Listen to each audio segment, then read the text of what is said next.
All right, today I thought I'd do a little video showing you how I print and how my students print t-shirts, but this will be a multi-part video. Hopefully I can figure out how to splice it all together, but I took an image, I found an image on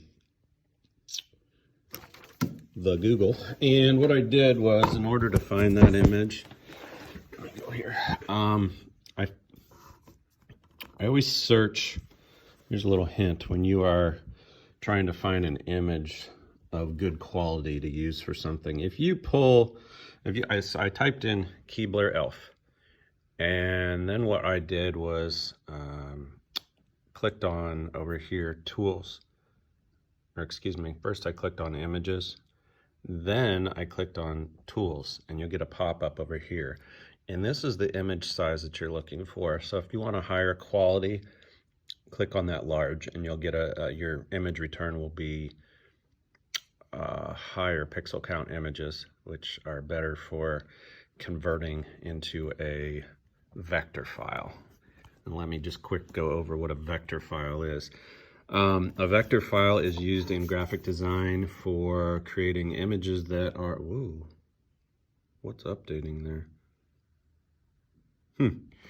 For creating images that can be sized up or down without loss in quality. So for instance, if I were to take this image here and I were to zoom in, this is an example of a bitmap image, and you can see the pixels. This isn't a super high quality image anyway, so it's kind of blurry, but you can see that if you zoom in far enough, you can see little pixels. Now, a bitmap image, on the other hand, you don't get that. You get nice smooth edges, and these images can be sized up and down to whatever size you need them without loss in quality. So that is why I choose to go with a vector file instead of a bitmap for doing things like silkscreening. So I found that image. Then what I did is, on a app, which there is a free version, although in order to save it, you have to use a paid version. Save the image. Let me back up here. If I go from the home screen, this app is called IMA Engine. Okay, and once you click on that, you'll see, you'll be able to access your photos on your device. Wait, where is that image? There it is. So I had that image, and I'm going to convert this to a vector file. Very simple. All you have to do is click on the little button down here. Okay, and then you'll see a whole bunch of choices down here. What I did was, the very first one says, what does that say? I can't read it through here, but it says pure vector. Okay, you can do various other things. Ink is one as well, but if you zoom in, you see the pixels. Okay, clearly see the pixels. So what I do is I use the pure vector. And then what I do is, up at the top, there's a color brush. And I just want this to be black and white, or just black really. So I click that button. What that does is pop open a menu down here. Now you can see the color is at 100% and the black is at 35%. So what I'm going to do is make that color invisible. And then I'm going to click down here on the slider and drag that black up. Now I've got a nice vector file. And if you, well, what it does is it does an outline. Somehow it does this in the software. And then, in order to get this image saved, what I do down here is there's a little share button. I share that, and there's a quality export file size quality. I always keep it on 5 for the highest, and then I click JPG to camera. JPG is a file type. I could also do actually a vector file, but I'd have to open that elsewhere. I don't know if I can print from this screen. I'm not sure, but let me see something. Can I print? I don't think I can print from here. Can I? No. I don't know why though. I think I'd be able to print. Okay, so what I do is I save it as a JPEG file, which does actually introduce, hit save to camera roll. That does actually introduce some pixelation. However, the pixelation is going to be so fine that it's to the point where you don't notice it. I have to like really zoom in to be able to see that. So this is, and when you get to like right here, you don't see it at all. So this is not a true vector file right here, just because the camera roll on an iPad does not support vector files, unfortunately. But it's as close as you can get, really. And when I print it out, I'd really have to zoom in really close to be able to see any kind of pixels. So anyway, this is our starter image. Sorry for that long-winded explanation, but this is our starter image. So what I'm going to do is I'm going to take some of this, and we're going to do this with a stencil method. And I'm going to take some of this. This is Duralar paper, and I think I showed this previously. But I'm going to take a full sheet of this. This is 11 by 14 little pad of this stuff, and this is an alternative to acetate. Acetate is more like these flimsy plastic. Acetate doesn't allow you to draw on it as permanently. It's kind of a slick surface, so it could smudge easier. So this is a good surface. It holds up well under cutting. The image goes on here really nicely with Sharpie and everything. So what I do, let me fix this to, well, I don't want to do that. All right, so what I'm going to do is I'm going to trace this image onto this acetate. So I'll go ahead and tape it on the back so it doesn't slide around. I'm going to trace it with Sharpie. Excuse me. I'm going to trace it with Sharpie, and then I'll be back to show you the next step. Okay, so you can see I have traced that image on to the Duralar sheet, and I'll go ahead and remove the printed image from the back here so that you can see how it looks, and I don't need that anymore, okay? As long as you think you're finished with that, you can just pitch it. And I do not need that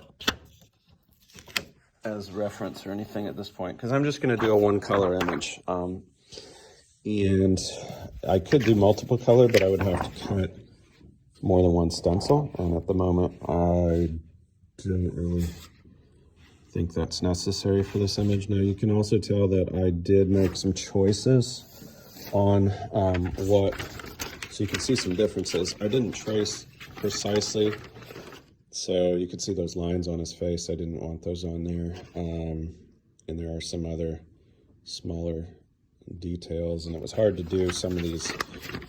That wood sort of pattern around him was a bit difficult to trace with a Sharpie. You could use a finer point, but when we get into cutting this out, it would be, I do see one thing, no, I traced that, okay. When we get into cutting this out, when you're using a really fine point X-Acto knife to cut, it does get difficult to cut out really thin lines. So I'm going to do my best here to cut this image out, and you'll also notice that there's no lettering on this, but there are certain things, like if you look at, zoom in here, I'm cutting out the black areas. So everything that's black, I'm going to cut out. Now, if you look at his tongue, if I cut all of that black area out, that would leave that white area unconnected. His tongue would not be connected to anything, and it would just fall out of the stencil, right? So what I will typically do before I begin cutting is I will go, drawer tricks here. I need a, I have a China marker, and it's white. And in order to help me with this process, what I will do is I will peel this thing here so that I can get here. I'll get this peeled so that I can draw over my Sharpie marker where I think I don't want to cut. Okay, so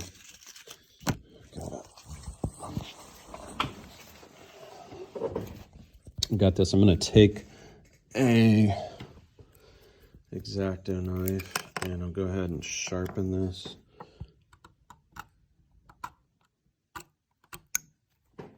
And that way I can get in smaller areas. It's snowing.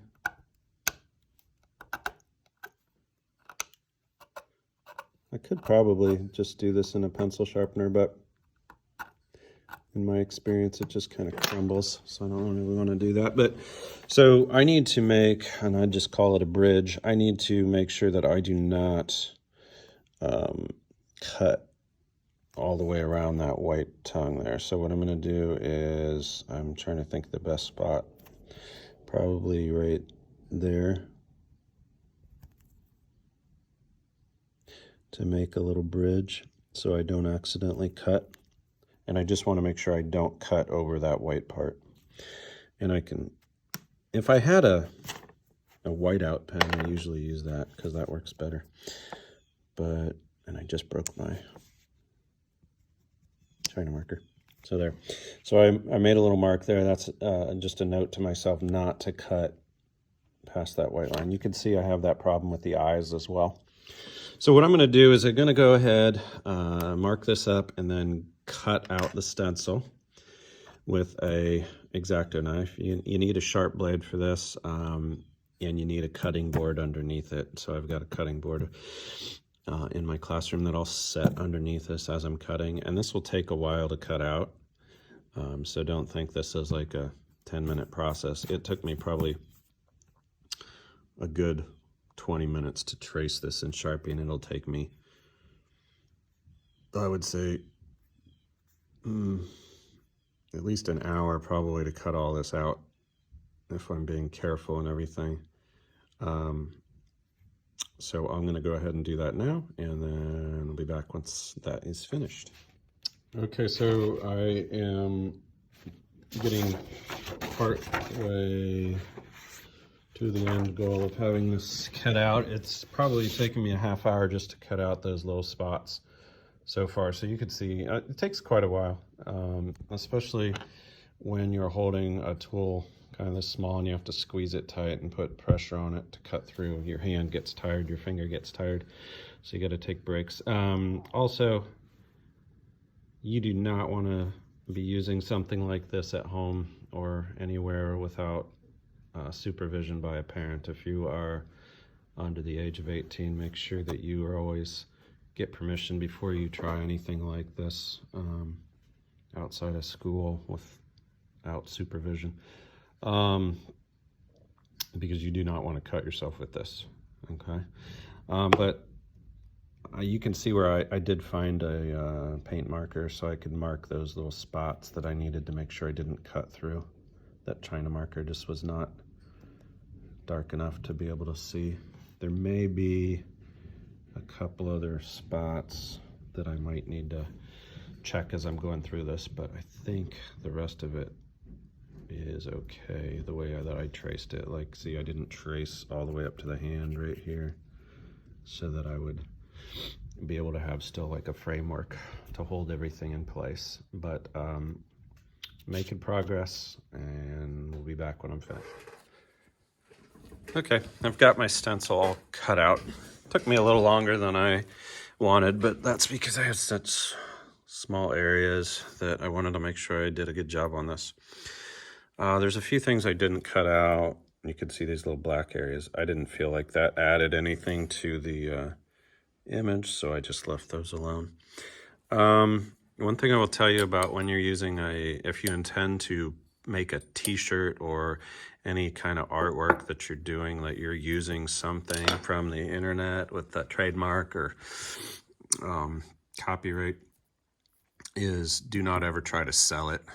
Well, it's fine for personal consumption, but if you attempt to make money off of it, then you are potentially in violation of copyright laws. So don't ever do that. This is an example. I'm not going to use it for anything, so I just wanted to pick something kind of fun. So what I'm going to do is go ahead and print this for you. And in order to do that, I'm going to use an old apron here. I have a bunch of old aprons in the room, so I figured why not use one as a sample. Then I can wear my Keebler Elf apron. These are filthy aprons, so no one else is probably going to want to wear it, so I will. When you're doing this, if you do not have a silkscreen frame, that's not really a problem. You could just simply take a can of spray paint, spray it over there, and it would go through those holes, and you'd have an image. It wouldn't be as sharp, but it would work. Or you could take a stencil brush, dab it in paint, and kind of stencil the paint through there. I do have a screen, so what I'm going to do is use this, and this is same thing that I have over there, that orange one, except I'm not using that orange emulsion liquid stuff on it. So this is a more time-consuming method, but it's easier to do without a lot of other things, a lot of other materials, and especially if you don't have like a dark room or this thing over here, which is called a scoop coater. That's how you have to apply that orange liquid to the screen. And if you don't have one of those, then, you know, stencil method's better. Plus you have to have a washout booth to spray out the stencil. So anyway, so I'm going to take this screen, and usually what I do is, you could see that the stencil is not as big as the screen area. So if I wasn't careful, I could accidentally, and this is the squeegee I'm going to use, ink goes up here and then you drag the ink through. And if I wasn't careful, I could get ink through that screen right there. So what I'm going to do is I'm going to place you could either add additional tape to the screen, and I have this duct tape on there so it is easier to clean up the corners of the screen. If there's ink up there, it just washes out easier. So I'm going to place this so that the bottom of the stencil is covered up. That way, as I pull ink, when I put ink up here, I'll be taking it and dragging it through that way. That way I won't get ink through the screen up there that's exposed. So I've got red ink here, Versatex. This is what I've been using lately, and I got a bunch of different colors. These are just small cans. You can see how small that is. So the way you're going to do this is take any kind of palette knife, anything that you can get the ink out of there with, and I'm going to scoop it out, and I'm going to place a good amount of it in a line across the top of the screen. A lot of this will be able to be cleaned off the screen with this knife and put back into that can or this bottle. So I'm gonna set that aside. Now, this is kind of hard to do with one hand. So what I'm gonna do, I'm gonna use this. Let's see if I can get this to work. Oh boy. Yeah, this will work. So I'm going to take my squeegee, and first thing you want to do is do a real light pressure pass over it. And, well, when I go back the other direction, I'm just gonna have to make sure I don't go too far. And this is called flooding the screen. Usually want to lift up when you do this, but I'm not doing this on a good shirt or anything. So, and that just gets the ink in all of the little screen holes. And then what you're gonna do is take and push back the other way. Hold the screen down, and I'm pushing, and then that is pushing that ink through. And I can go one more pass if I want to and pull it down.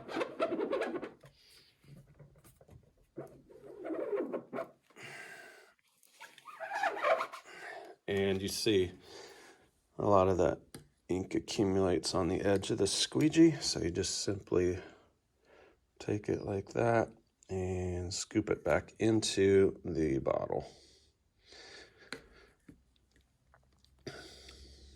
That way you're not wasting a ton of ink. And as long as you don't let that sit open for very long, you're in good shape. There we go. You got to make sure you clean this off relatively quickly, though. You don't want it drying on your squeegee and your palette knife. As it dries, it becomes harder to clean off. So then what we're going to do is simply lift this up and we'll have a print. Now you will see that the stencil sticks to the back, and that's fine. We also need to make sure we rinse this all off, and if we're going to reuse the stencil, we rinse that off. It just peels right off the back though. But you see the print came out nice and crisp, and we've got good ink sort of distribution on there. Only thing left to do is heat set it. What I usually do is use a heat gun for a couple minutes. You want to keep that heat gun moving though. Those heat guns get up to, a lot of them get up to like 1,000 degrees. So you don't want to leave a heat gun aimed at one spot for any amount of time, because you can scorch your fabric. So you just keep it at a little distance. I keep it at about 10 inches away, and I just keep going over it for about 2 minutes, and you're good. Now you could also let it air dry and then take it and put it on low heat in your dryer for 10 minutes, and that would set it as well. That's it. Hope you enjoyed that.